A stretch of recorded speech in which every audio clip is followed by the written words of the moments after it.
No, as I said, my training took place at a moment where all of my teachers had been abstractionists who were trying to become figurative painters. It was like Hmm. transition. And so, like I learned more about abstract painting from Neil Welliver than any painting teacher I'd ever seen. It's all he talked about. And so I feel like I was uh, I didn't want to make abstractions because abstractions didn't make sense to me.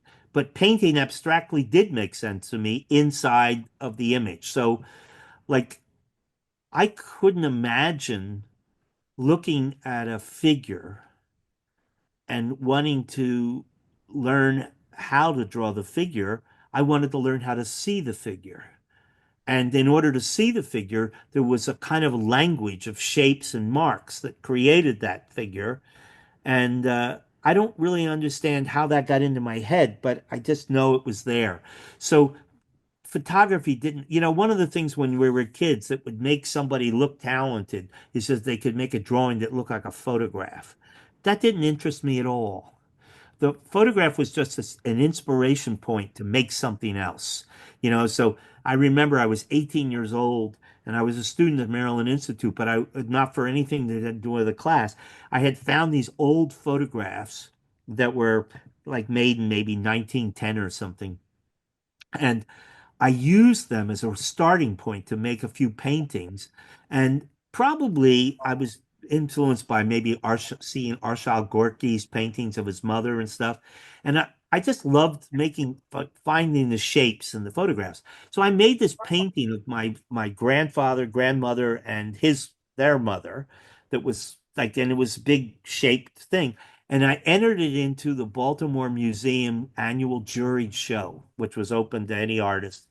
Not only did I get in the show, but the Baltimore Sun reproduced my painting as a picture representing the show, right? Which was pretty nice. I was 18 years old and I didn't know night from day, but there I was. And uh, I was making, I had this guy who we lived in Baltimore. I don't know if you know Baltimore. It was a tough town, and it's a little bit dangerous town at times.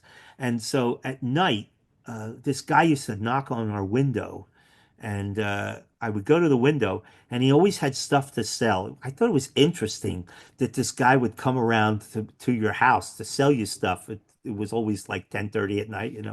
And he would have things like cameras and stuff like that. But one night he had this box of paper, and it was 200 sheets of paper. And I said, "How much is the paper?" And he said, "I'll take $8 for the box." So I bought it. It was all this colored paper, and it was strange paper, and it was colored, and I didn't know what to do with it because what we used in art school was white paper or buff. That was it. That's all we used. And so I tried making drawings. I had all this paper. I only paid $8 for 200 sheets. So I'm playing with it. And the next thing I ended up doing a self-portrait with crayons on this paper. And I had to use, it had this weird felt surface on the paper. So you couldn't make marks that you could blend. You had to just make marks, right? So I made this self-portrait and it really turned out. So then one of my roommates saw it and he said, "Hey, that's cool." I said, "Let me do one of you."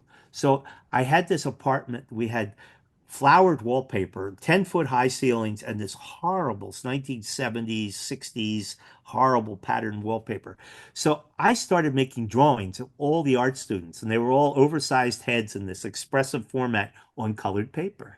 And, and I'm putting them on the wall and I'm covering the whole. I didn't know I was making an installation. I was just covering floor to ceiling, getting rid of this ugly wallpaper. And so the head of the drawing department happened to be in my building one night to visit some young woman upstairs. I'm not sure why. But anyway, he walks by this wall and he sees all these heads and he stops. And he was one of Albert's proteges. And he asked my roommate, he said, "Who did this?" And the roommate looks at him like, "I'm not going to confess." He said, "He did it." And he pointed it over there. I'm standing over there. So he looks at me. He says, "You?" I said, "Yeah." He says, "You're in my drawing class. You didn't make these in my class." I said, "No, I do what you tell me to do in your drawing class, but this is what I do myself." And he says, "Draw me." So I said, "Okay." So I just took a piece of paper and I drew him. And then he said, "Come with me." And he takes me in his car and he takes me somewhere to draw somebody else. Then so anyway, he loved these drawings I was doing. And next thing I know, he arranged for me to have a show of these drawings in a movie theater.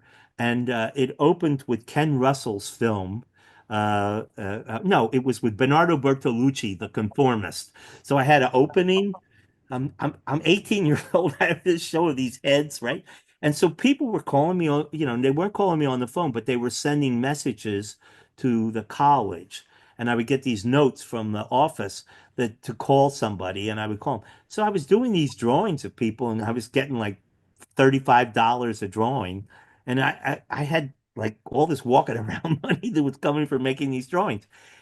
25 years later, that teacher wrote me a letter and he said, "You were the most influential student I ever had." He said, "You changed my work."